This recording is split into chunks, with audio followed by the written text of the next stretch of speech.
Hello, folks, and welcome to another session of Magus Talk, where the discussion revolves around an advanced form of esoteric practice, but includes a lot of information from the full spectrum of spirituality, metaphysics, and the occult. So stay tuned for about an hour and a half of real talk. Magus Talk. So we were talking about all kinds of stuff before I remembered that podcasts usually have to be recorded to, make the talking worthwhile. So here we are. We're doing Jinn Alchemy, but Jinn Alchemy encompasses everything. As you move through it, you can't step away from the world. You can't step away from yourself. It's not like a specific thing where you lock yourself in a room and do something that nobody else knows about. You are essentially best served if you integrate it into the rest of your life, which doesn't mean that you have to become some kind of weirdo or strange person unless that's what you want. It doesn't mean that you even have to come off eccentric. We can get sophisticated with this stuff because, Jay's in Texas. He goes out and he does a ritual. Now these things are practically normal in the latest view of human society here in the United States, at least. But at the same time, Jay is doing something different.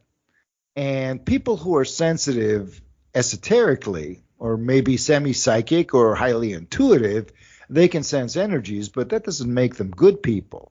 There are people who can tune into something you're doing if it's archetypally empowered, which means that you're essentially doing level 3 work. And when you do level 3 work, you're knocking on doors that are occupied, of rooms that are occupied by other things that shouldn't be there.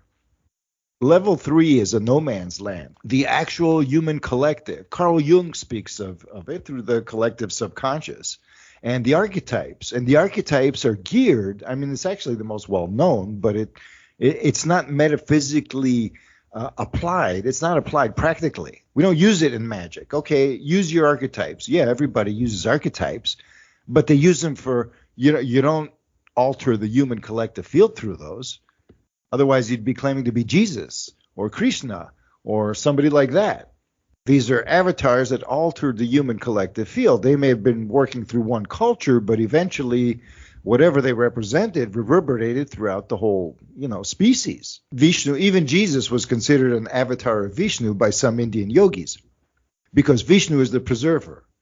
Vishnu is the field that becomes manifestation, and it's the awareness of that field. So it's an omnipresent cosmic consciousness. It's like being aware of everything at once, wherever it is, all the time, and how it moves in every little detail, because it's your field of your mind extends that way.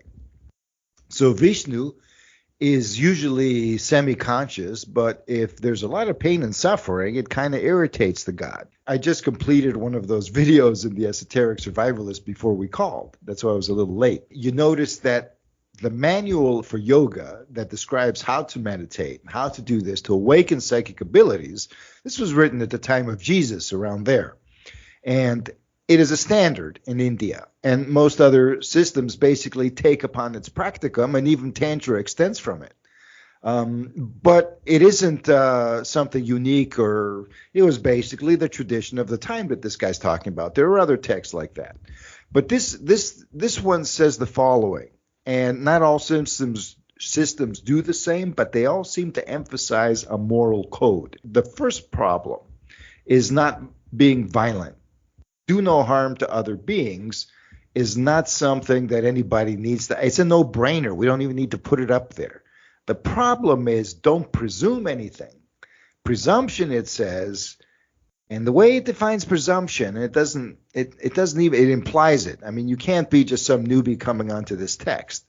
It's basically for those who have already done some contemplation and are sharing it possibly, or are wanting to get, it's not for people off the street. Because it uses the word presumption, as if, okay, don't be judgmental, just shut up and mind your own business, or else let everybody say whatever they want, but you can't criticize anybody or anything. And that's not what it means. What it means is that don't make excuses, because there's a negativity inside you, a compulsion, and a programming, an impulse, and it wants you to do something that you really, really don't want to do, but it's kind of pushing you to do that. And presumption is going along with it, because you have a sneaky pleasure principle that's moving around behind your back and is actually manipulated by something else in your subconscious.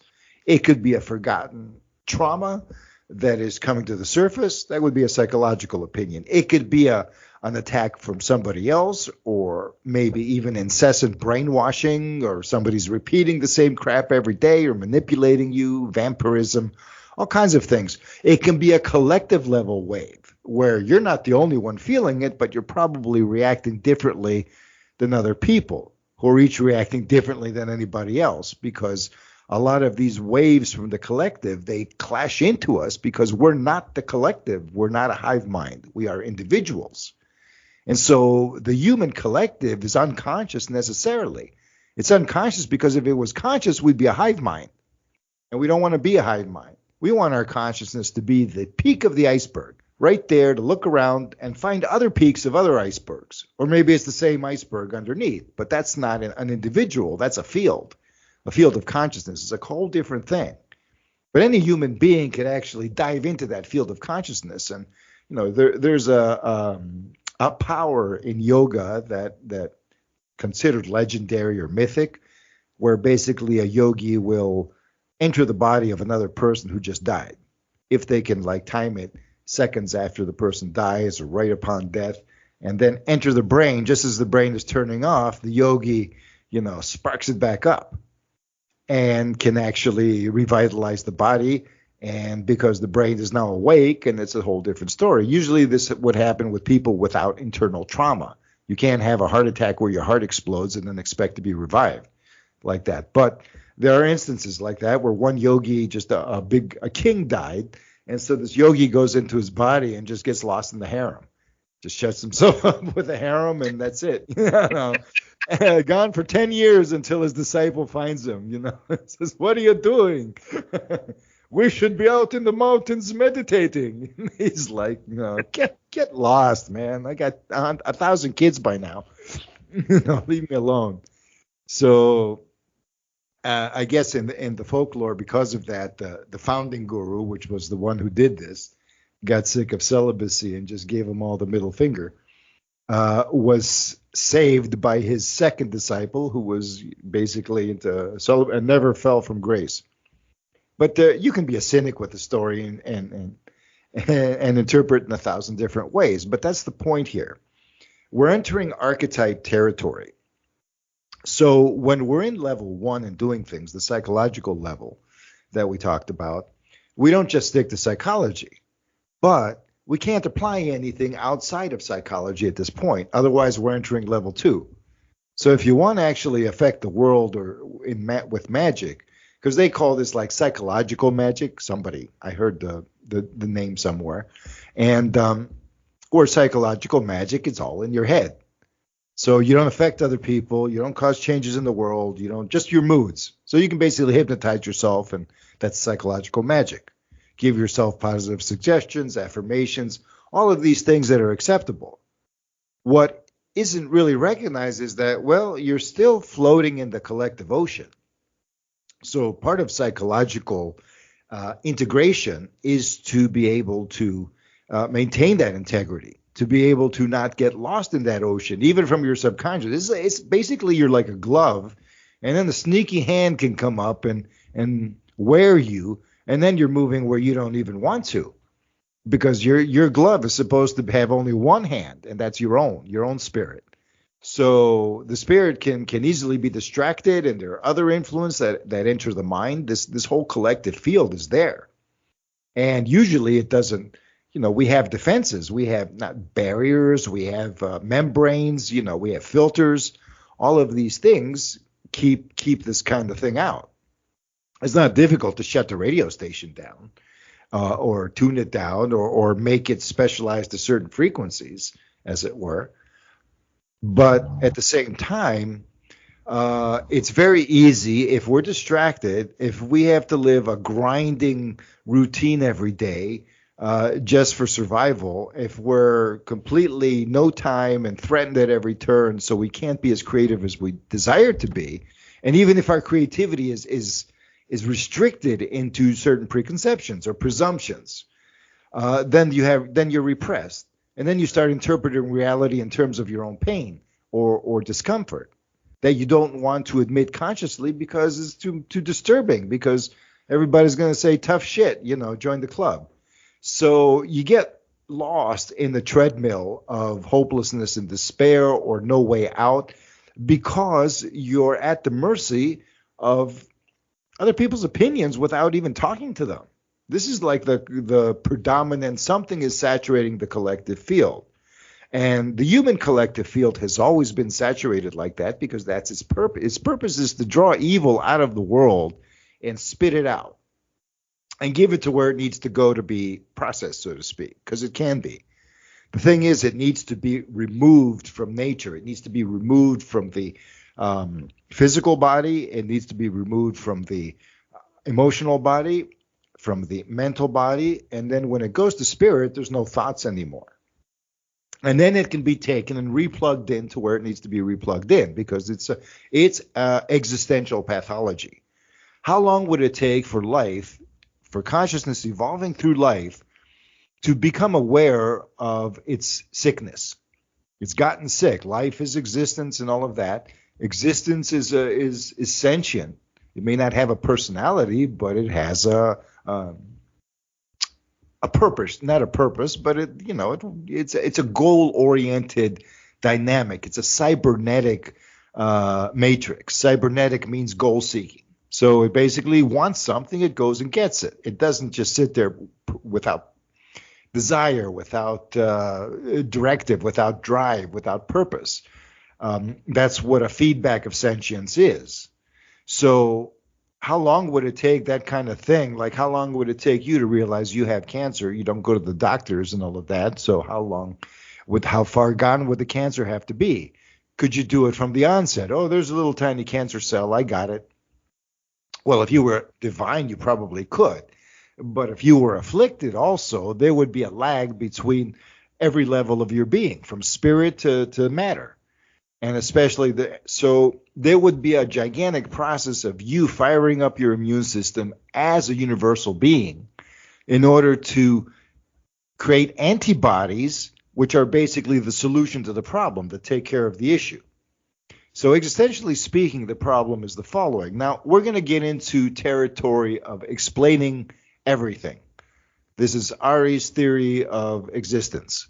So it goes down to the main thing. And we can understand this. Now, I'm getting into this because, look, there's a grimoire called the Book of Spirits, and it's one of the sources. It's from the 15th century, 14th, I don't know, Middle Ages. But it's been in old French, medieval French for a long time. Nobody translated it. And then somebody off the bat on Reddit said, hey, I just translated this from medieval French and posted it for free. So it's 43 spirits, or 53 or something, and most of them are in the Goetia. So the person who did the Lesser Key of Solomon, basically had references. So there's one that has like 12 of them, another one has 60, another one has 50, another one has 40, I don't know. So and so they picked and choose spirits and put them in the zodiac wheel, but most of them are found in this other list called the Pseudomonarchia Demonum, which means the false kingdom of demons. So the false kingdom and that's actually an accurate title, because false kingdom means, there's no kingdom here, nobody's ruling. These hierarchies are symbolic. We're actually not talking about earls and real dukes, and they don't have like castles in the sky and stuff. It's symbolic, so it is a false kingdom. It doesn't, but somebody who was religious would have said, oh, of course, God has condemned them, so it's a false kingdom. And that's how occultists get away with things. And when somebody puts out something, sometimes they do so, like a hook, going, okay, people are going to need this. The spirits themselves go, look, if you want us to help you, um, you need to like do this, write it this way. So the person gets this inspiration and just like we do, oh, that's more like some spirit saying it than me. So uh, I believe the art of Goetia, portion of the Lesser Key of Solomon, was compiled in an inspirational manner, partly through a form of channeling and scrying, which would make sense. But whatever it is, it's structured very, very well, because you can grab it, and if you activate all of its portions, it's adaptable.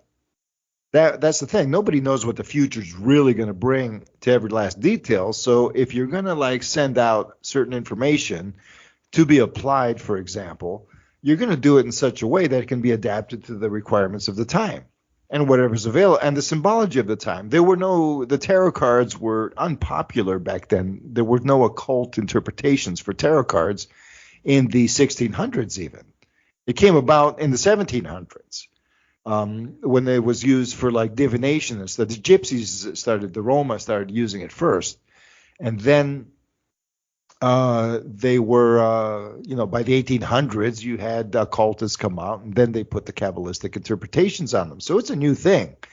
That's one thing. People get dismayed because, look, it's not all from Atlantis, it's not all from some channeled, you always have to have some big kahuna behind everything.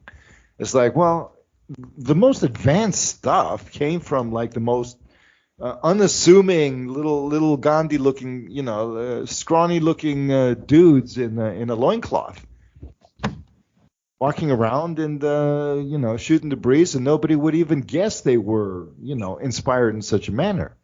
Sometimes it was the opposite. You think somebody in high authority, would be corrupt, or this person would be a saint. But through the progress of human history, it has become more and more difficult for the so-called corrupt and the uncorrupt to associate, especially for the uncorrupt. Because when you have when life and death come together and they have an argument, okay, who's sustainable? Well, life is not sustainable when death is around. When death occurs, life cannot be. You can't have them both. That's why zombies don't exist, because there's no such thing as the undead in a physical way. Physicality says, no, sorry, you're dead or you're not dead.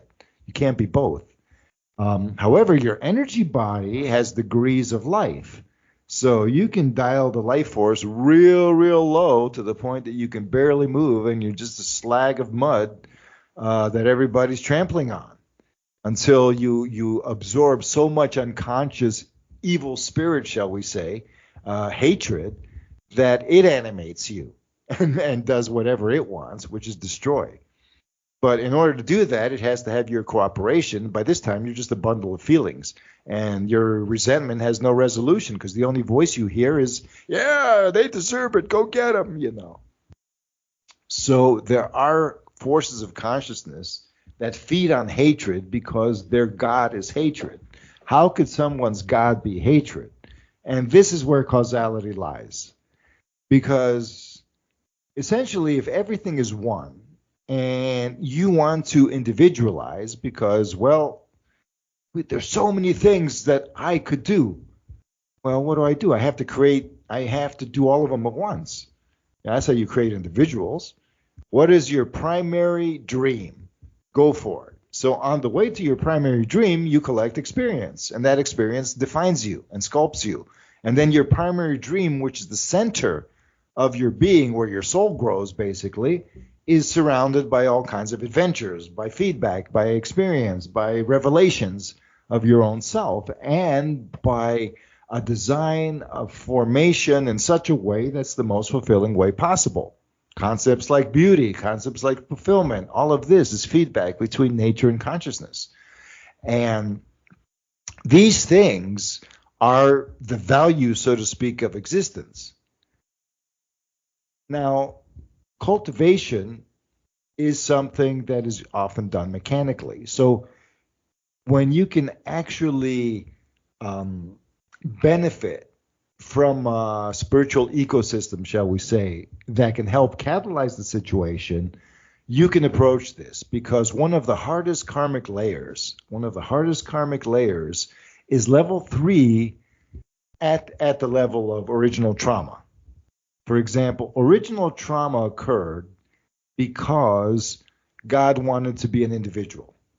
Original trauma occurred because the one whole field, it didn't occur because yin and yang were coming together. Everything was fine, but you can never be more than 1 and 2. Even the kid you would have would be on your own ancestor, your own self. The unity between you and your lover would be your child. But if you and your lover come from an original unity, that child would loop right back into it.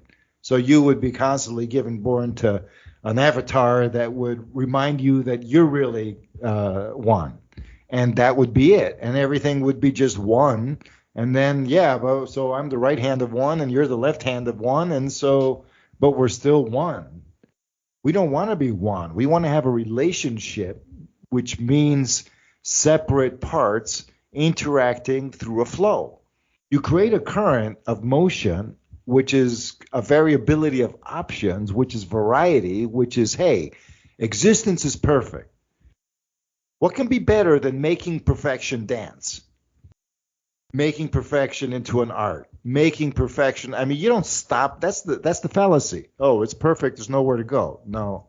See, perfection is the starting point. You can't fucking start anything without it being as you want it. And it doesn't mean, the nitty gritty, you left the detail. No, it's the Japanese version of perfection where any kind of inherent flaws are part of it. Kind of makes it flexible, unpredictable. Perfection means that you don't have any complaints about it. Good enough. That's why authenticity is important. Because if you're not honest and you have hidden complaints, they're going to come back to bite you. You've been lying to yourself, and thus the energy that you're committing, your own awareness, the manifestation that you're trying to attain is not what you want. But you're going to have to live with it. And then, by the time you realize and change it, it's going to poison all kinds of things because it's based on a disconnection with you. So that's what happens when you want to individuate. Spirit needs to say, okay, I'm going to be able to stand here. And people don't really understand this unless they either go through a mystical experience or an intensely powerful psychedelic experience. And usually the latter, and people try to forget about it as much as possible because it can be very traumatic to realize that you are one, without any kind of context of what that means. And I don't mean mental context because, look, if it was really so-called you are one, then why is the heart shut? Why are you feeling paranoid? Why are you why are you feeling lonely? Where does that come from? Loneliness is isolation from your environment. It's actually a form of schizophrenia in the sense that you can't connect to the world. And then all these people, but I'm alone, I'm whatever. Well, social conditions have established that, have created that. And the point is that not being alone now requires human beings to jump over certain hurdles. And I'm saying this, and all of these things seem impossible for most people. Traditional methods don't work, or people think they do up to a point. There's so many confusing things. And it all boils down to original cause, which is essentially, like I said, how does God become an individual? First the individual is crafted, and in the image and likeness of the whole. So the individual isn't essentially like a separate being, it's an appendage. So think about it as like, okay, you come out of some amorphous cloud, and all of a sudden you're sitting there connected to the cloud because you're not separate. But you have to cut that umbilical cord. But that umbilical cord is actually your very reason for existing. Even though you have your dreams are based upon your reason for existing, right? And your reason for existing is love, perfection. You can't really define it. It's basically, it's it with a capital I, capital T, can't get more capital than that. The best possible distilled essence of being with no conditions, no constraints, no limits, and no conception, except the fact that, okay, I'm actually the best anything that could ever happen ever for whatever. And there's nothing, that's the essence. So then you go, oh shit, in order to individualize, I have to cut that off. I have to remove from myself my very, the ground that I stand upon, the air that I breathe, the very reason I exist, in order to attain my individualized reason, in order to attain a perspective of coming up from nothing, basically. Because you're basically a point. You come out of a point that's zero dimensions, and then you expand into, your environment and enter into relationship. And the more relationship, the more experience, the more the soul or consciousness or matrix of self organizes. It forms. It says, oh, this is me. Oh, this is how I react. Oh, this is, where I want to go. And you start coming into focus as you live life after life, existence after existence, all of these contexts. And then you collect with other aggregations of being that have the same purpose and go, oh, we're actually the same person. So in some cases, and I'm not talking about human individuality here, I'm talking about underworld experiences, spirits, angels, things like that. But don't see them as just spirits, see them as extensions of your own self, but not your individual nature. You are an individual that's coming from a core, and that core flame interfaces with the environment through a membrane of a certain energy that you may call etheric or akashic, but it's the energy that makes up underworld perception and underworld experience. Okay? So underworld energy isn't your consciousness, and it's not really the life force of the world that you can feel through living things and things like that. But it is a sense that you can feel, and it's associated with a life force, but it has its own consciousness. It's self-aware, but without an identity. It's like a hive mind of everything that's in it, but buzzing in a way that should be harmonious. But when there's corruption, and that's the thing. You see, human beings are the final distillation of this individuating dynamic. The spirits that became human are all fallen by necessity. All of us are fallen angels, because the angel that fell is the angel. You know how you have like Michael, Gabriel, I'm the angel of, the presence of God. I'm the angel of the strength of God. I am the angel of the healing of God. So who is the angel of the individuation of God? If becoming an individual is such a thing, you need your own angel for it, right? You need your own, divine specialty. Who is that angel? That angel does exist, and it's called Lucifer. So, the most brilliant and blah, blah, blah. Yeah, because finally you got something over there that was like, yes, I am emerging from nothing. This is who I am, completely disconnected from existence itself. But then, of course, as the text says, that Book of Spirits actually says literally that, well, he wasn't there for 1 hour even after his creation when he started making trouble. And he started making trouble because he hated everything. Because in order to disconnect, imagine being on the individual side. Being on the God side, you're like, oh, shit, I'm losing it, but I know the outcome. And I know how things can work out. So, okay, bon voyage. Let's hope it's like a message in a bottle. Let's hope it comes back when it's ready. Excuse me. Let's take a swig of coffee here. Do it if you ever want to interject, please do. So, but it's hard to, man. Once you get going, I just start listening. It's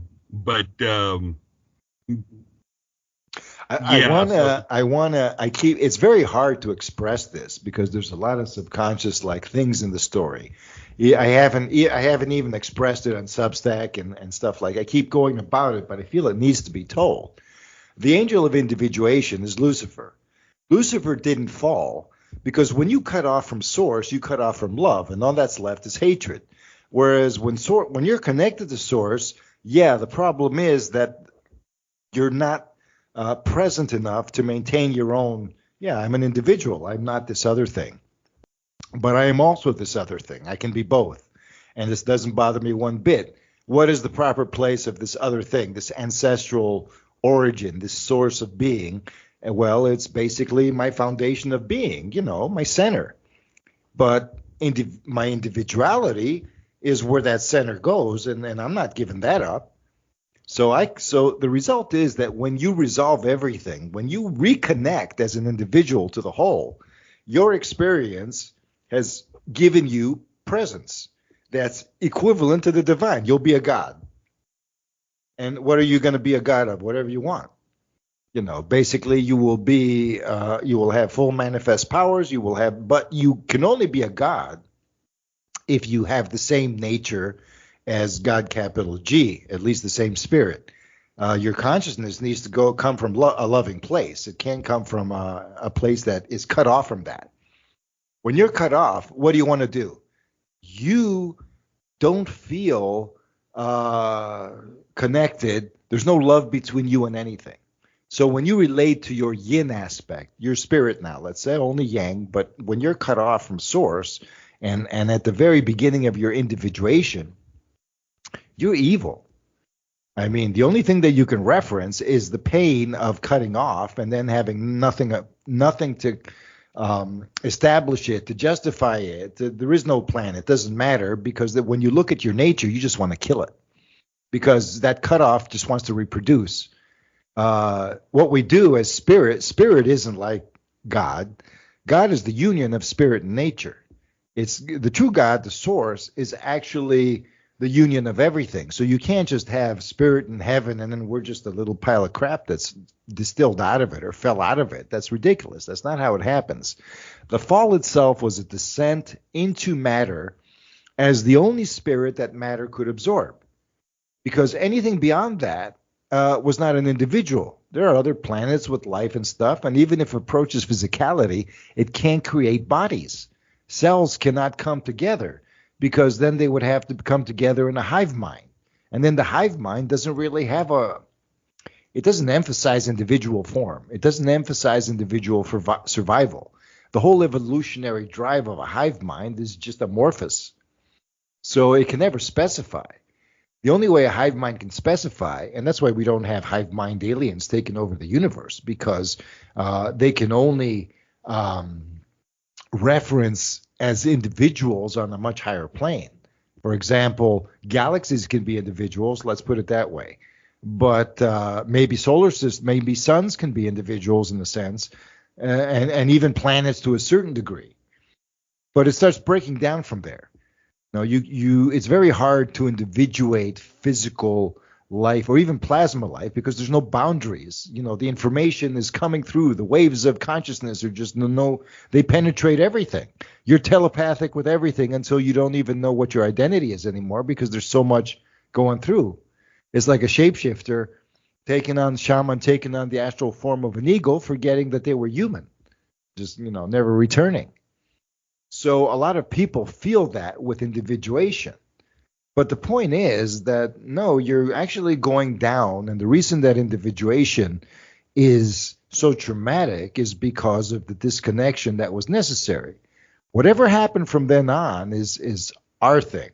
Because as individuals, then, we chart the whole journey from being ultimate evil to destroying everything, to realizing what we've done, to repenting for it, to changing our minds, and then starting from scratch, and then moving up with sincerity. In this universe, you don't come off some angelic level and then you're okay because I'm good from the beginning and haha, and you turned evil because you're an idiot or whatever. That's the evil talking.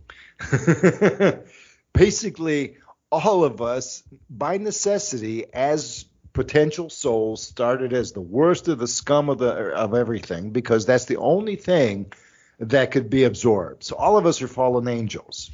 Well, bear with me. By torturing nature and all of that in order to get our hooks, we've also committed ourselves to a certain evolutionary path. And that's why evil's always trying to dominate the earth, always claiming it owns it. Materiality is ridiculed, parodied. We have these things called the 7 deadly sins, which are just a parody of, that demonize our true nature. And these sins are the result of torment, an adaptation to inner torment. It's not like I chose to be lustful. No, you didn't. You have an issue here. And the issue is hatred. It's somewhere in there doing damage somewhere, and it's an independent being. And we're doing a cleanup job, let's say. And this isn't a matter of a lot of channelers, a lot of New Age types speak in this matter of, yes, we're here to clean up the mess, that somebody else made or that something. No, you made the mess. I made the mess. We all made the mess. But we did it because we are the hope and the blessing of anything. We got all these life forms on this planet that we're going to save. Every human being is tuned through their individuality to a level of the biosphere, the weather sphere, the molecular sphere. Some people are into rocks. Some people are into the sky. Some people are into the ocean. Some people into fish. Some into insects. Everybody has kinship somehow. Some into fairies. Some into a whole spectrum of stuff. Everybody has a place where they can actually, or the affliction inside of them is trying to blot that out. So whatever you have, an affinity with music, and besides all of these things, the arts and everything else, this isn't about talent and actually being cool or expressing in a way that you can, take advantage of. This is where you really want to go. Some people say, well, I just want to sit on the island and, drink my umbrella drink forever. It's like, well, you're going to be bored if you do that, and you know it. At some point, you're going to want to be fulfilled, which means that one drink ain't going to do it. Sitting on an island with a bunch of slaves or harem girls isn't going to do it, or maybe you prefer the opposite gender, whoever you are. But the point is that we're turning into, for me, Dragon Jinn Alchemy, the alchemy we're doing, the Jinn Alchemy that we're doing here, especially Jay, is a manifestation of evolutionary desire that's actually symbolized through this whole system of inner focus and cultivation that actually harnesses what you may call ready-made thought forms. They're ready-made sentient presences. These are like keys, and they've existed before, and they've connected to people, and they've been forged through humanity's evolution over time. These jinn did not exist as they are today before human beings. They weren't, they had an intelligence of sorts, but the human species, as it evolved, because of the physical feedback through all the planes, especially the most recent additions, is able to connect earth and sky in such a coherent manner that everything can revolve around it.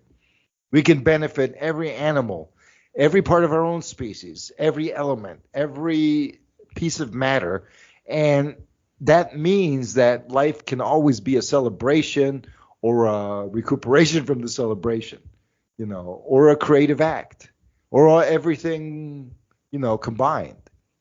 So this is why Dragon Jinn Alchemy. It isn't because of the powers and to do things with the powers. Who needs power if you're having fun? Who needs power if you're creative and having fun?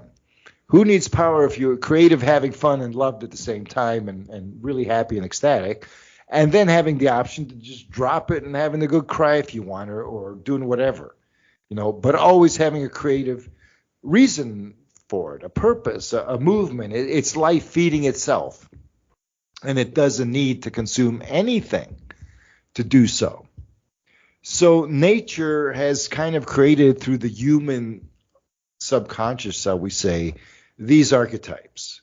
They are both existent, self-existent beings and, forces and part of some collective field. But the grimoires explicitly say that you need to turn these guys into humans. You need to refine them. Refining is an alchemical term. It essentially means you take out the toxins.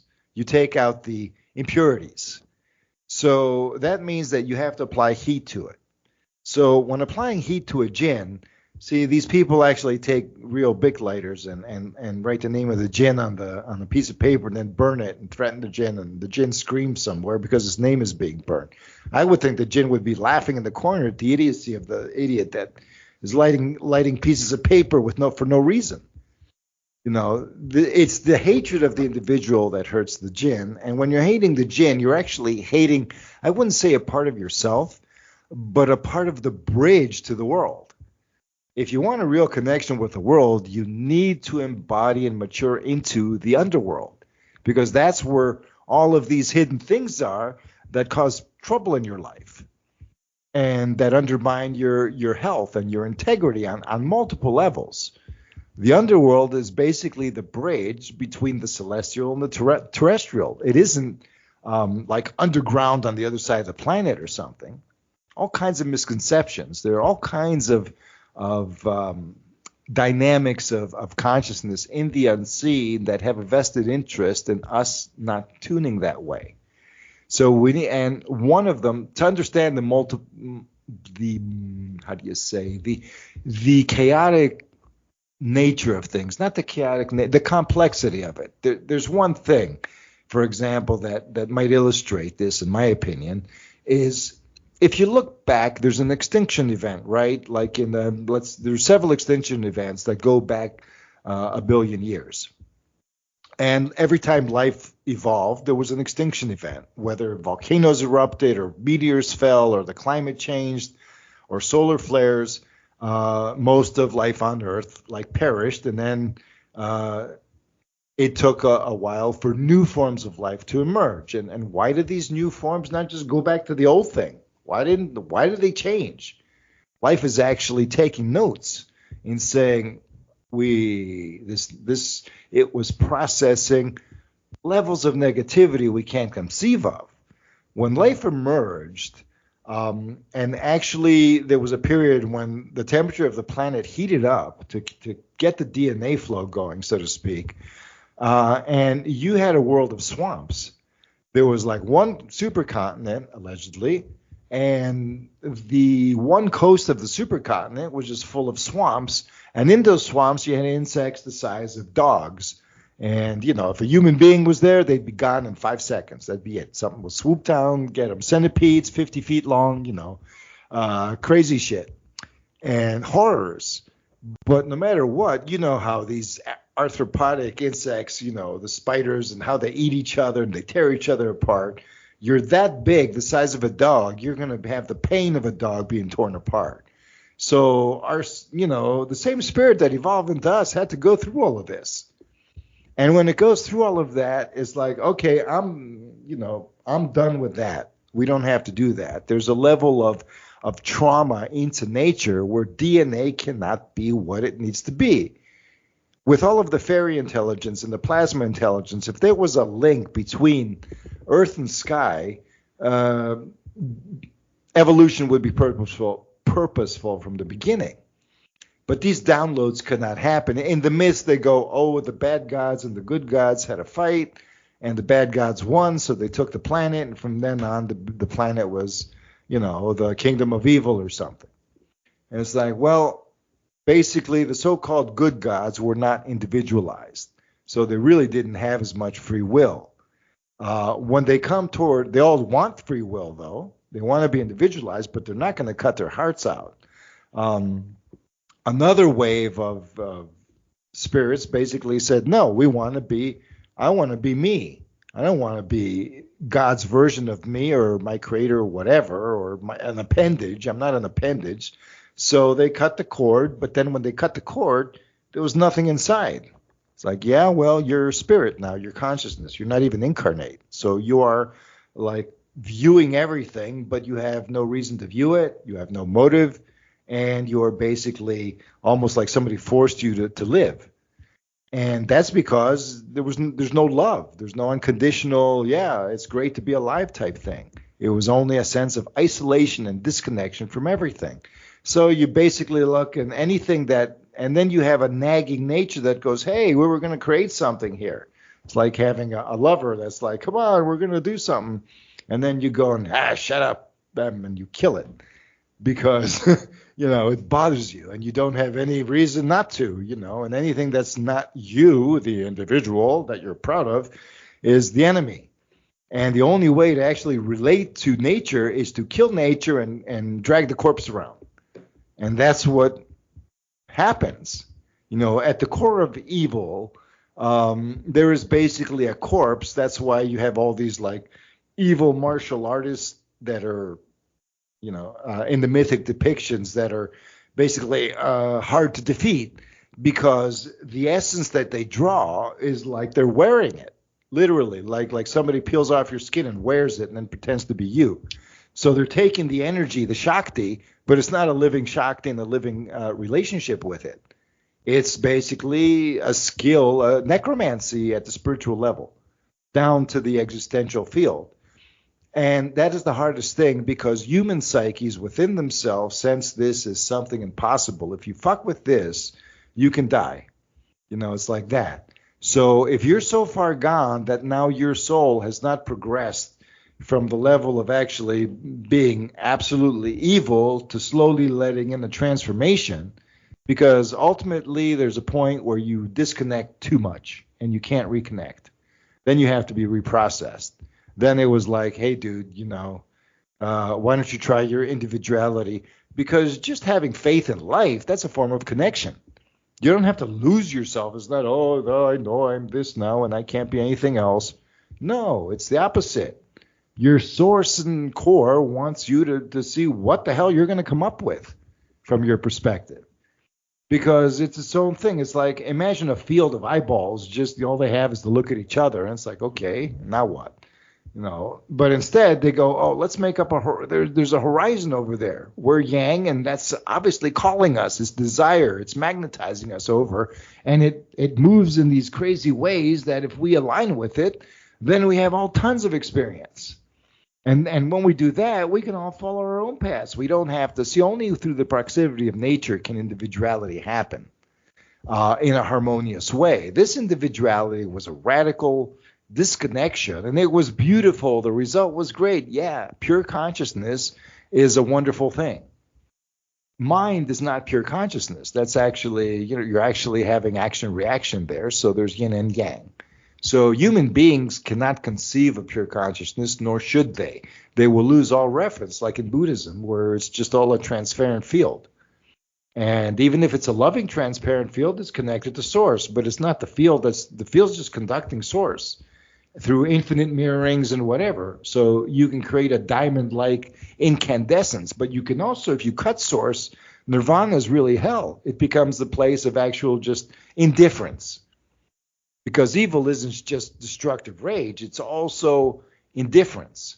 Where not human indifference where you go, well, I prefer A to B, okay, so I'm going to A. No, you're actually making a choice, and that's a preference. That's why we're individuals, so we can do that. Indifference is, I hate you. I don't care about you. I don't care about anything. This is nihilistic indifference of somebody going through life with a sense of superiority. So they will not hesitate to be destructive, but they won't express rage through it, see? And rage is a natural emotion.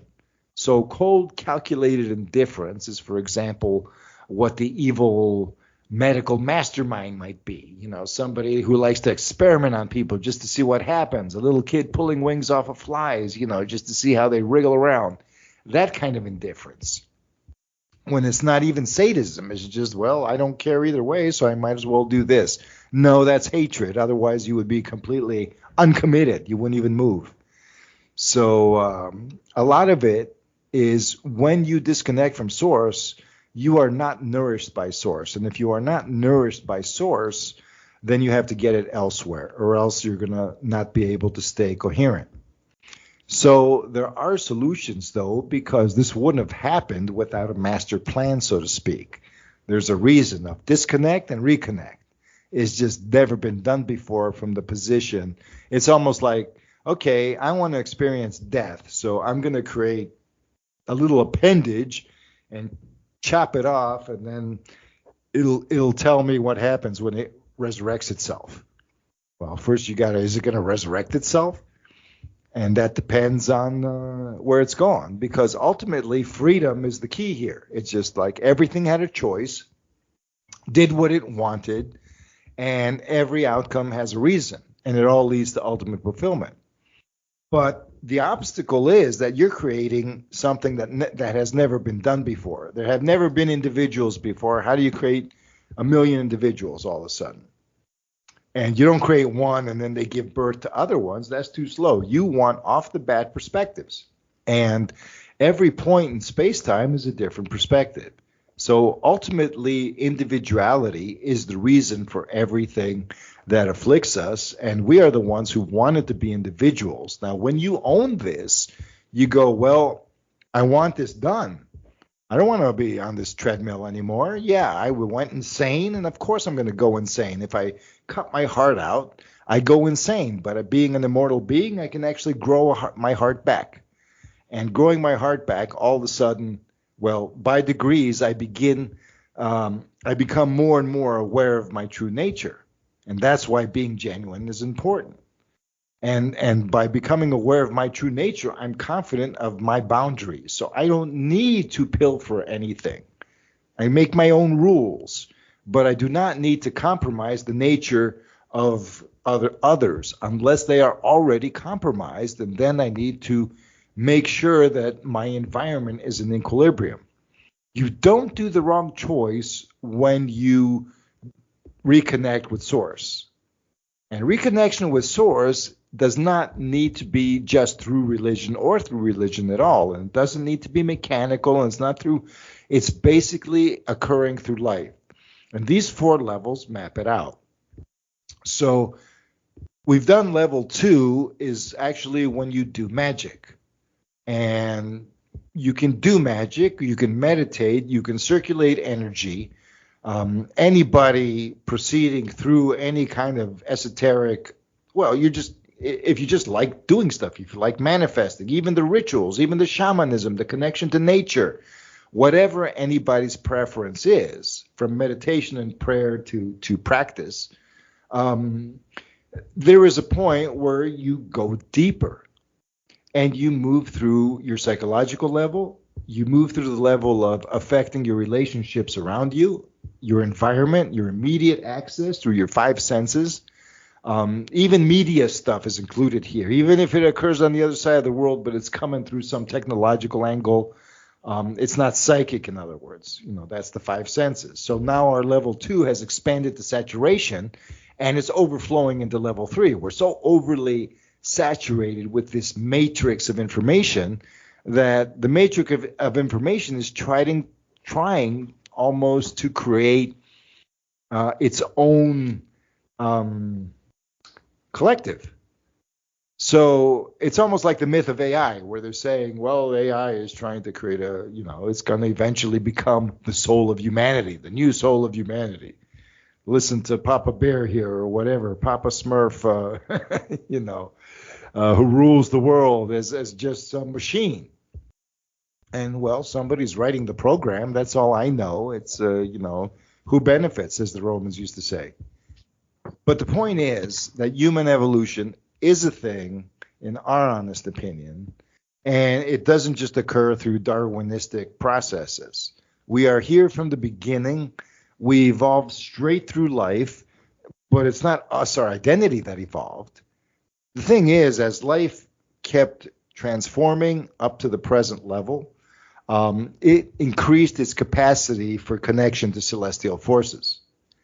When life was still in insectoid form and you had like carapaces and the shells and the multiple legs and all the craziness and everything would just tear everything else apart, there was not enough consciousness. But that's still going on at the etheric level.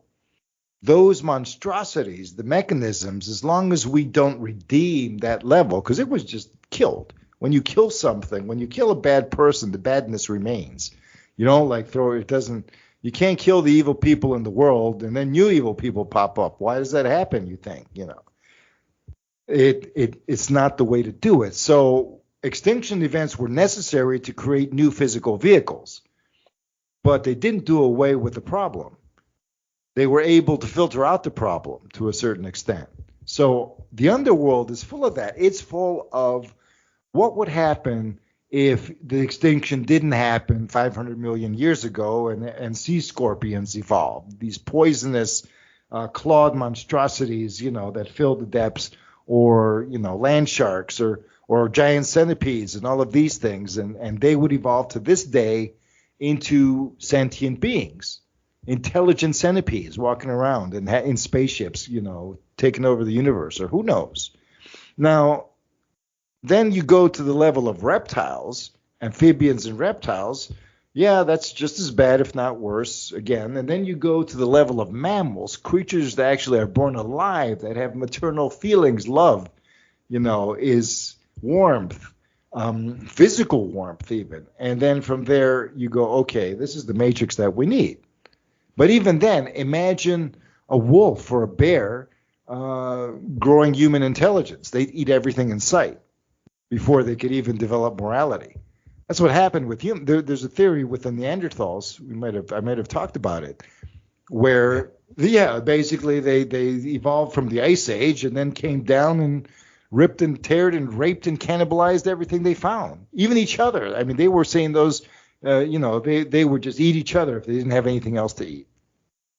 And they invented warfare. They had the first weapons, the first spears, the first, anything that killed anything or cut it up. They invented it. So they were really smart in that regard.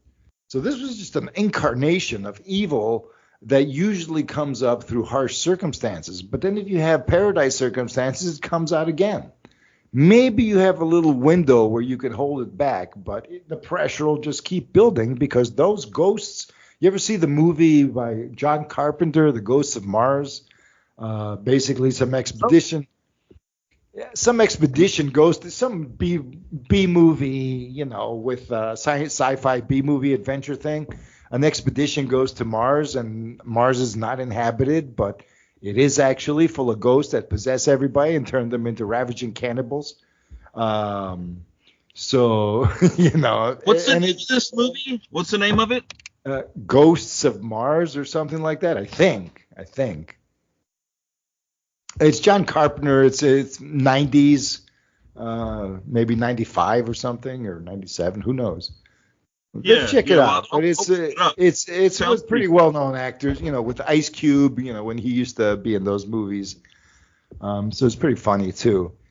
But anyways, this planet is haunted by the ghosts of past evolutionary structures that are pissed off because they didn't get to evolve into their cosmic level. They wanted to be God. See, so this fallen angel Lucifer, which is the whole thing, isn't just us. We're now precipitating out of that.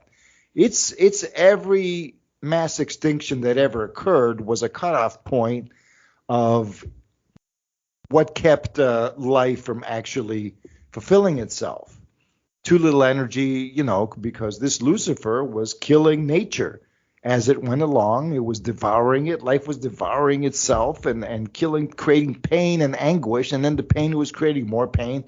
So the planet just couldn't take it anymore. The cosmos, these are patterns that are actually pulsating out through the atmosphere. Agony and suffering eventually pulse out through the atmosphere, and human awareness is like a lensing amplifier. It amplifies this to the point that the stars get offended. And now that our frequency is becoming more aligned with the essence of this, because over time, evolution has led continuous influx, where the nature itself prepares spaces for consciousness that is actually meant to be here, that is actually reconnected. So it used to be that death occurs in living organisms. I'm talking esoterically speaking right now. Death occurs in living organisms so the energy body can scoop up the bad experience to higher levels that can't process it in real time. And these higher levels basically reconfigure, take care of it, so that the mind can be so-called reprogrammed. But they can only go so far.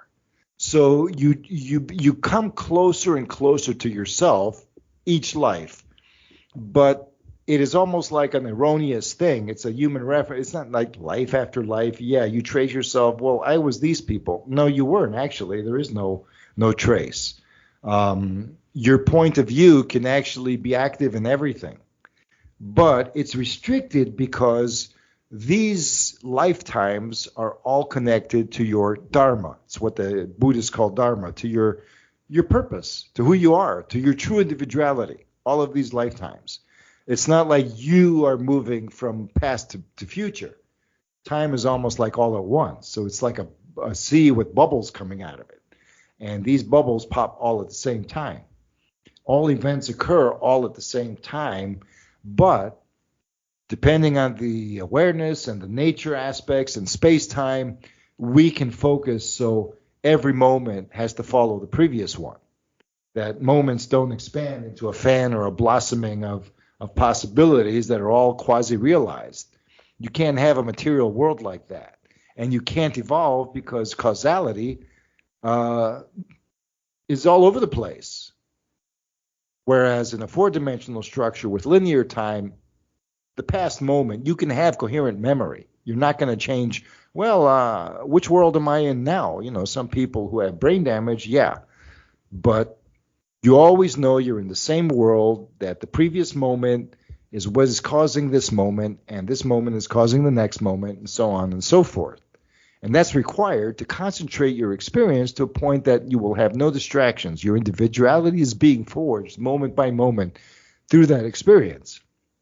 But yet you come to a point where you have to deal with the reptilians, the insectoids, the trilobidians, the ammonites, the wolf clans, what the hell is this guy talking about? Are you lost in some Dungeons and Dragons fantasy? Too much of the who knows what? No. These are all species on the planet that at a collective level, at a level of the species mind or oversoul, they wanted to become like humans. They wanted to become sentient. Perhaps they want to say, okay, in the future, we want to go on planet X here when the time is right and it's habitable, and we want to be the dominant life form. But the evil within uses all of these species almost like, hey, look at these humans. Look, they kicked us out of our position. We were supposed to be the chosen ones, the clan of the dragonfly or the clan of the centipede. And that these spirits are actually essences that were supposed to connect with evolving beings from other species. Let's put it this way. In the dinosaur era, there was a dinosaur called a velociraptor. It's been popularized. This velociraptor was actually it could grasp things. It was very intelligent. So they hypothesized that if you gave this another several millions of years, it would become like a human being. It was almost walking upright as it was. But this velociraptor is a heartless monster, completely. Or even a cat. How does a cat kill a mouse? Human beings can't do that. Even when a human being hunts an animal, they can't, let's play with a damn deer, and they won't. They're the serial killers of nature, man. Yeah, there you go. So what kind of spirits are these going to be? There's the ones that are more connected to source, but the ones that are more, the part of the species that wants to become an individual has to undergo the fall of Lucifer. And no part of nature is capable because, first of all, the natural aspect would be killed and they would be like zombies. And second of all, the spirit aspect would just destroy the natural aspect and everything else. There wouldn't be any pretense. Humans come from the primates themselves originate from very vulnerable beings that lived in trees that were always paranoid and everything was going to eat them, very tiny rat-like monkeys or something. And cute little things, nocturnal, a species that was like the size of your palm and that looked like a little koala bear with giant eyes. And this thing basically is where we all come from. This is an unassuming species. It really just ate fruit, maybe some insects. It didn't have aggression in any sense like that. However, through its evolution and primate evolution, it attracted all the negativity. There's no way anything can evolve into sentience without facing the music of individuality. We're talking conscious individuality, not just a dog or a cat even. We're talking fully actualized individuality, because in the human model, with two brain hemispheres that are specialized, and knowing that the one brain hemisphere, the one that distinguishes A from B from C, analyzes, criticizes, this is where the actual evil lurks, because individuation means separation. You cut. And that's what that side of the brain does. The problem is that repressed emotion moves the spirit into the other side of the brain too. So you could have an intuitive person that's completely evil on that side, or corrupt, or whatever. Nothing is immune. So it's not about the brain side. However, if you want to heal both, you need to get in the center. That's why the third eye is important. If your eye is single, you will be full of light, because your eye is actually at the sweet spot, the inner brain core, where the cosmic energies connect with the physical stuff, where your experience can actually be comprehended, where you're fully resourceful. However, this needs to ground down into the heart. Your individuality comes from the heart. And the physical heart, the neural plexus around the heart, and and individuality is about feeling. It's not just having a directive. And then you go deeper with the lower centers. But the point is that we didn't become individuals for nothing, just to suffer, or to say, oh, that was a bad idea. No, this is reality here. This is existence. There are no bad ideas. It's just that, no, this is creating something from nothing. And to create something from nothing, really nothing is contradicting perfection. So it's the opposite of perfection. So any being that bases itself on that separation, any consciousness, nature can't survive it. Nature will die. The result of if nature is like saturated with the consciousness of hatred, she cannot survive. There's no way, because it hurts too much. It's painful. You kill. I mean, that's what the consciousness does. It kills. It separates it from itself. It's like acid dissolving everything. So on the other hand, if the consciousness is connected, then, and nature is afflicted herself, and nature is corrupted by this, a reconnected consciousness doesn't only have the memories of what it was like to be evil, it has all the resources of evil.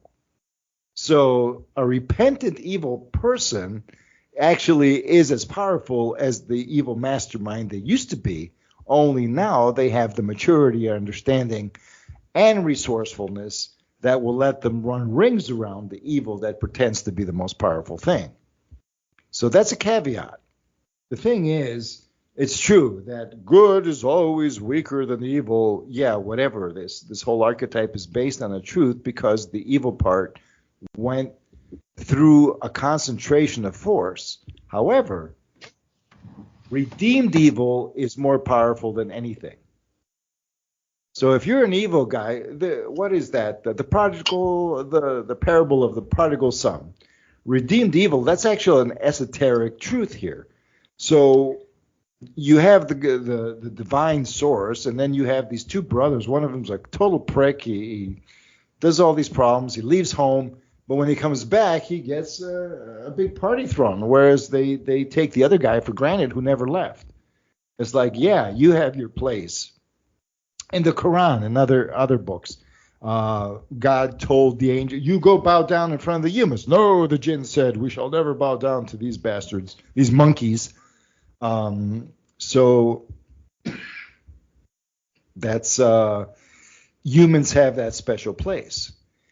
And these spirits can actually be controlled by humans, but once you recognize that you are the former evil, and that you've managed to forgive yourself and realize that you're forgiven because you were here to go through that path, to pick up the pieces, to put them together, and now you have the cake and eat it too. You just don't know it yet.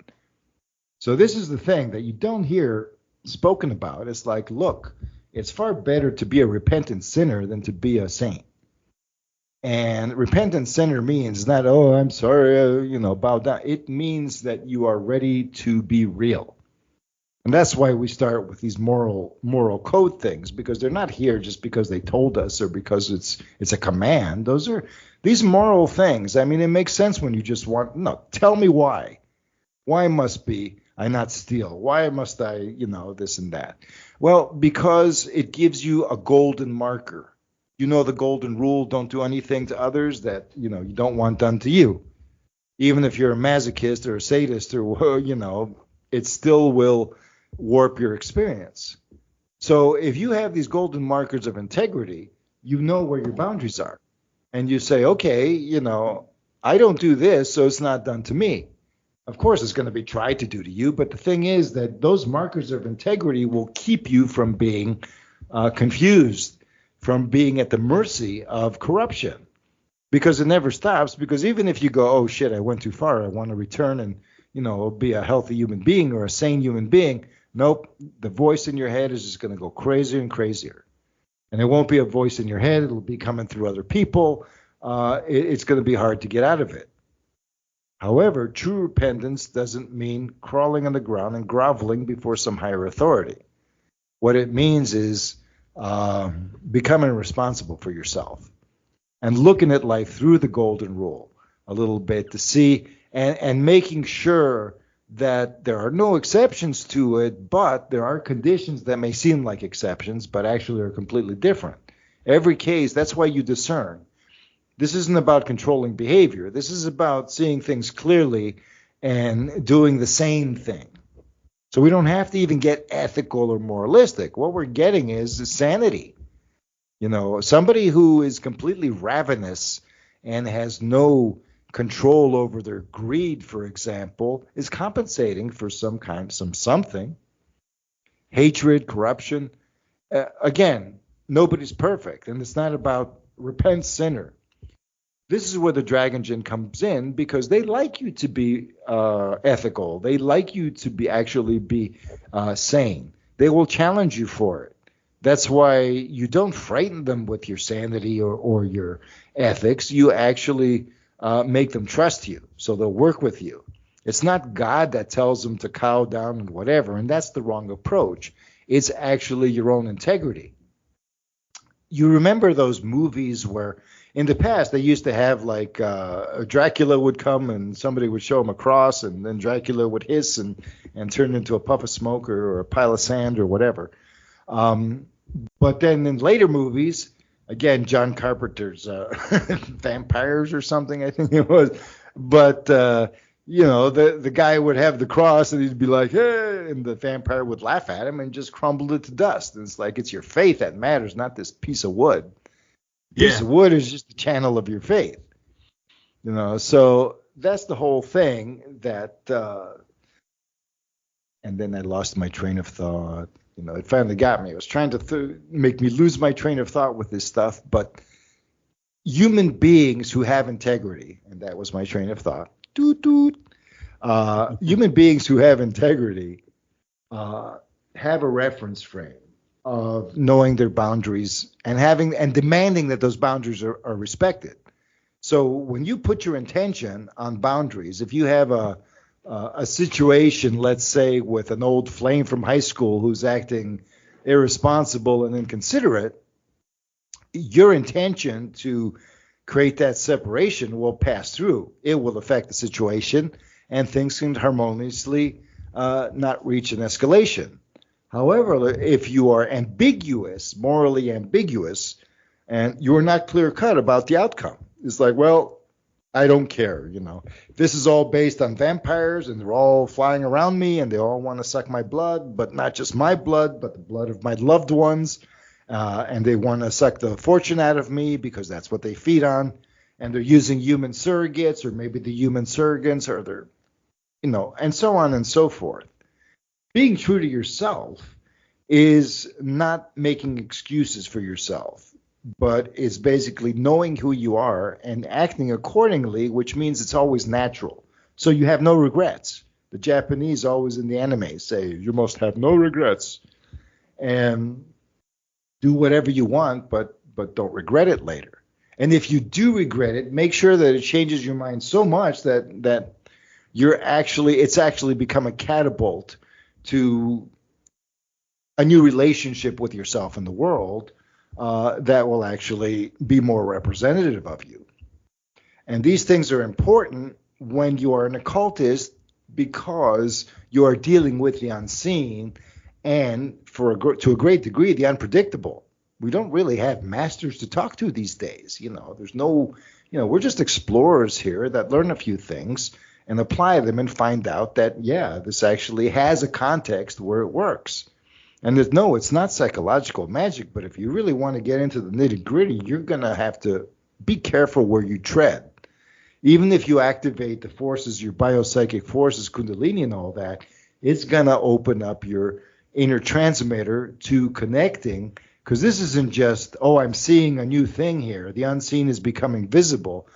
This is an influence, and because as light enters your eyes, it actually comes into your body to create sight. Well, these things are sentient. Imagine light being self-aware and coming into your body. By the time it hits your brain, it can actually stay there and keep dancing inside according to its own tune, or condition you with repeated exposure. Just sculpt your form to its own needs, and you'll feel that as pain and suffering until you finally get so pissed off or think you're pissed off that you follow the corrupt path. Now, all of this is a ranting and rambling, and it's turned out that this episode of my monologue, maybe I should have just let you, because I'm sure you've done some of the work that we were talking about. But I have a few more things to talk to you about that later on, and that is essentially how to coordinate everything. But you also got the material that I sent you, right? Yeah. Okay. So it makes sense. I haven't done. Well, it doesn't matter. I mean, I guess that's why this little interjection came in, because I want to set the stage that we're not into white or black magic, or gray magic or anything of that nature. This is a specific process of organic attunement to existence, to reality. And the process presupposes that there is a frequency that it's basically where our subconscious is. And this frequency of perception or domain of perception is unseen. And there are many things going on there. And it's the land of archetypes, the land of symbols, the land also of patterns that used to be living, that were embodied. And as perception opens up, we learn to incorporate and accommodate this. But we can do it from an objective point of view. We don't have to be, shall we say, beholden to traditions where you take too many fantasies literally. And these were culturally based and stuff like that. They weren't quite accurate. A lot of distortions along the way.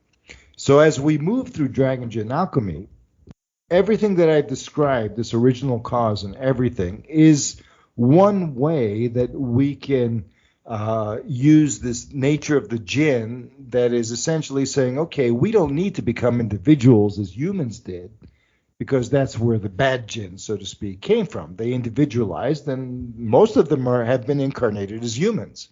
Because once you individualize, that's the path. You either go there or you're extinct. And if you go there, then the humans themselves reach back into the causality and redeem it. We redeem the reptiles, or the reptile brain, or the dinosaur spirits that could not make the transition into becoming mammals, for example, because there's too much hatred, too much craziness. A lot of that is still kept. But the death process, like I said, the body breaks down, so whatever's left, resentments and all, reach levels where they could be extracted and processed, and then that leaves space for purified spirit to come back down. It's like wash, rinse, repeat. And it keeps on going until the point where we become so sentient and we become so evolved that it hits a tipping point where you can't do that anymore. Because death is it turns on you. Because now you have elements that essentially almost control the after-death process. you know what they say, don't go into the light, go into the light, do this, do that. Oh, don't listen to these guides, don't listen to the other ones. You can't trust anything because there is a field that is so saturated with corruption unless your awareness has hit a certain point of sustainability. It's like you dose somebody with a lot of psychedelics, they'll forget even their name or who they are or who they ever were. So the after-death state is like that. If you don't, however, you can train yourself to take a bunch of psychedelics and be perfectly fine, as long as you practice and habituate yourself to a certain focus. So if you're individualized enough, with integrity, able to stand in your sense of being and process any emotion that comes your way, you don't care about forgetting who you are or whatever. You're still there. You don't go anywhere. And your body is there. So the physical body is actually on loan from the planet until you can learn to awaken your nature enough so you can awaken the body. When you awaken the body, you're immortal. There's no need for death. Death is just the wear and tear. And wear and tear is a drive of hatred. It doesn't need to happen. I mean, you don't need to get frictionless or some kind of superconducting state or something like that. It's basically shunt all of the corrupting energy, anything that doesn't quite blend, where where it needs to go. And that's all going to be spontaneous. But the cool thing is that right now you have 4 Jinn, and I'm going to get with them too. There's 4 directions of Jinn, and it defines the 4 directions of the earth. I'm just going to get into this a little bit because we're running close to overtime. But I think we can talk about it just a little bit. And this is what you're going to get into, because this is like a preview for how you're going to work it. As I said, you start with the day Jinn, you move to the night Jinn, but that's what you focus on the most until you can have a response. Once you have a response from the night Jinn, then you do the day Jinn with that energy. You charge your aura with the energy of Agaris, for example, and do your bile exercises through that. And you do that through the breath. Conscious breathing is the key for all of the 8 Jinn, the day and the night Jinn. When you do conscious breathing, you're basically aware that you're breathing all the time. You're feeling the sensations in your air passages. And it never becomes a forgotten act. Only you don't judge it, you don't talk about it, you don't think about it. It's there, and you're very much aware of it. It's like looking at your hand. Oh yeah, I'm aware of my hand. There it is. And I have the feeling of it, and I can feel all the fingers, but I'm not actually doing anything specific. So you're breathing consciously, and it's natural, and this generates a sense of energy when you focus your attention anywhere. This is the level that we're activating. So you're using breathing like chi, basically. So this is the chi level. So this is the level and it's connected to the whole top and bottom thing. It's not just specialized toward the lower elixir field.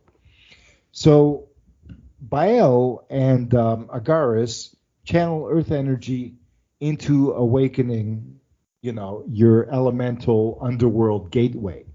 The other guys behind that will actually open up the middle pillar in a way that it's not going to attract negativity, because like I said, you're immersed now in the underworld. From the moment you move into this zone, you're immersed in the underworld, but you're also tapped into the celestial through the divine names of all of these Jinn. And that's why you need to also be careful. So when you tone the divine names of each Jinn, don't make it overwhelm the Jinn. Don't let it be too, like if the energy becomes too strong, and then the Jinn's energy will get cloudy from it, or covered over. So they need to come into a relationship. So feel the presence of a Jinn, tone the divine name of the Jinn, and then cycle it together. Because you imagine basically that the divine name is the crown. So it crowns the Jinn. The Jinn is actually reaches the heavenly zone, and they're anointed. This is a big step for a Jinn to actually be crowned that way. And until they're crowned that way and respond, they don't really react as themselves. They're not that compatible as familiars. This will help them actually because they tune into the crossing of the Red Sea myth. And the crossing of the Red Sea myth basically is the Sea of Reeds. And there's another word for it. I forget. The Sea of Adam. That's what it is. You're crossing the human collective into the promised land, which is the transcendent state that illuminates everything. So that is the Red Sea. The Red Sea is level 3. So if you're going to navigate level 3, these 72 jinn are not just tuned in for it, but in order to maintain according to that purpose, they're using the divine names of the crossing of the Red Sea archetype. And they are also tuned, their names are tuned to that culture. So all of this is going on, and it doesn't make the jinn smothered by light, and it doesn't make the light corrupt by the jinn. This is actually a mutual relationship, and the human factor is essential in it.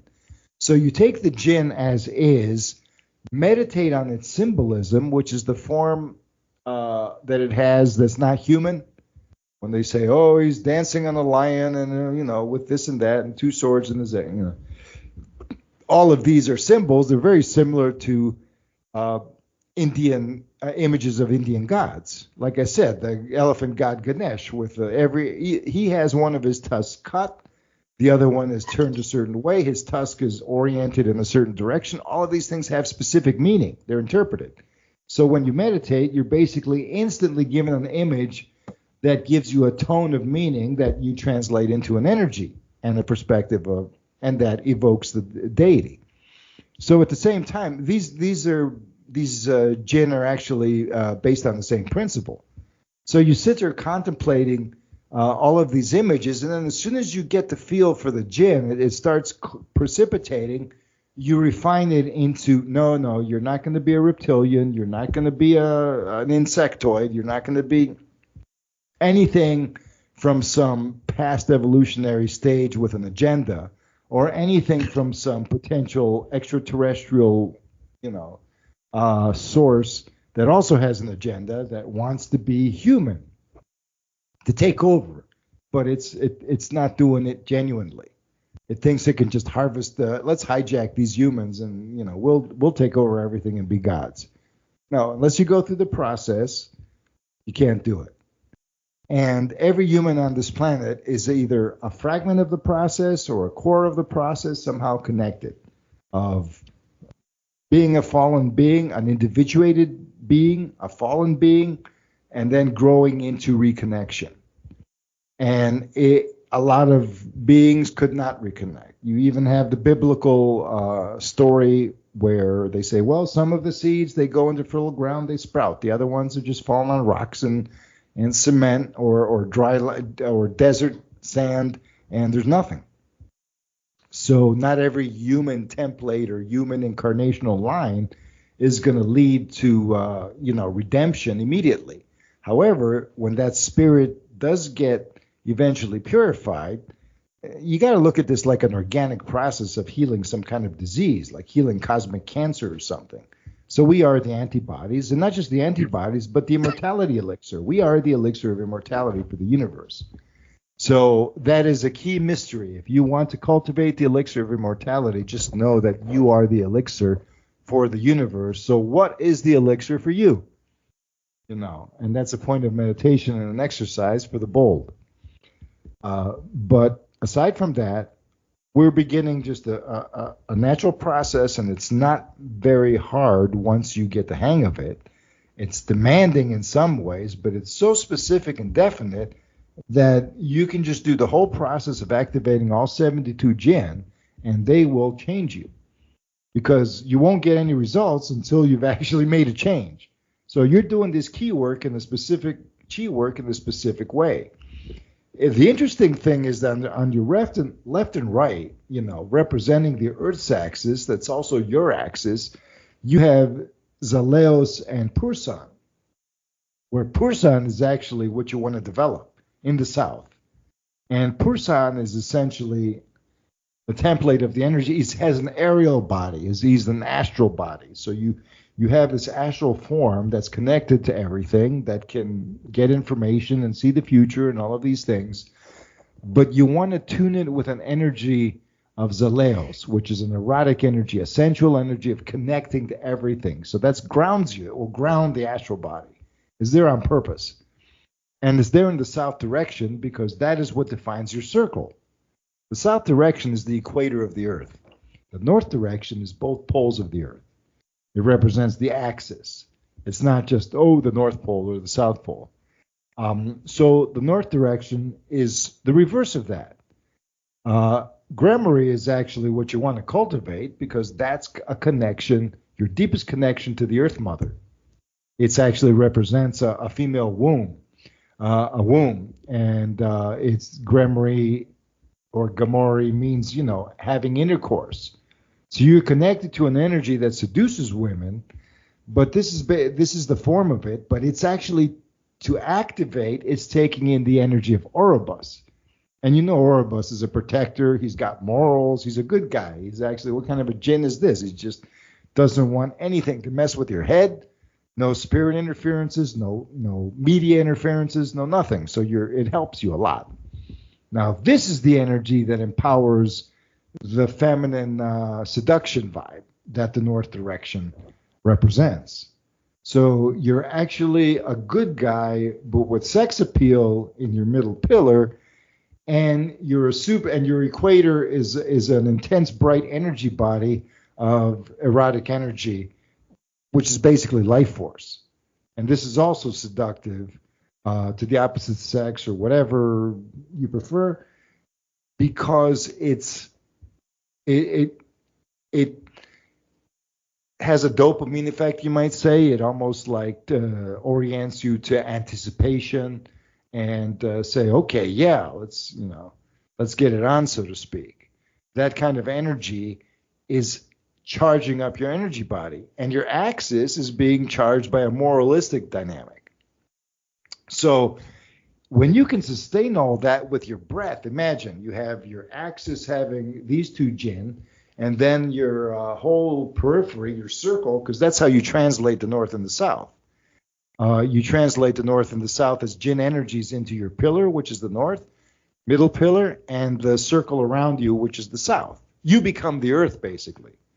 Now, the east and the west are the forces that drive your energy body. So the future events are coming into you. So everything thrown at you comes from the east, including your life force. And then the west is the outcome. However you process it, what you experience, plus the memory and response. And there are a lot of people that say, or some people, there's a theory here, where instead of turning to the east and facing the chaos, why don't you just turn to the west and learn from the outcome? And that way you're driving backwards, basically, because, you're not going to drive off a cliff. There's nothing in front of you. It's all chaos, so you're letting it come into you from behind. And so it's almost like being in a stream of water where the river is upstream is behind you instead of in front of you. And you're backing into it. You're backpedaling. But you can see every place you've ever been. And those memories are available. And how, and this is in real time, because the present moment is actually the past. You're never aware of the present moment as it's happening. You're actually aware of, there's a time lag of perception here. So you're always looking at a memory of whatever just happened, even if it's a split second difference. But when you're looking into the future, there's nothing there. For the Vikings, the future was the land of the giants. That's actually the entrance of the underworld into our world. And the west is the entrance of our world into the underworld. And the Garden of Eden is always west. Vanaheim, the world of the Vanir, the great the gods of nature, is always west. So, and the land of the Paradisium, the Elysian fields of the Greeks in the underworld, that's a part of the underworld. That was in the west. And when Adam and Eve were kicked out of the Garden of Eden, they went east of Eden where there was a desolation. So they were thrown into the desolate world of the present moment that has to face the future, instead of being held in a kind of stasis of quasi-perfection where nothing's really being done. But that's the incubation state.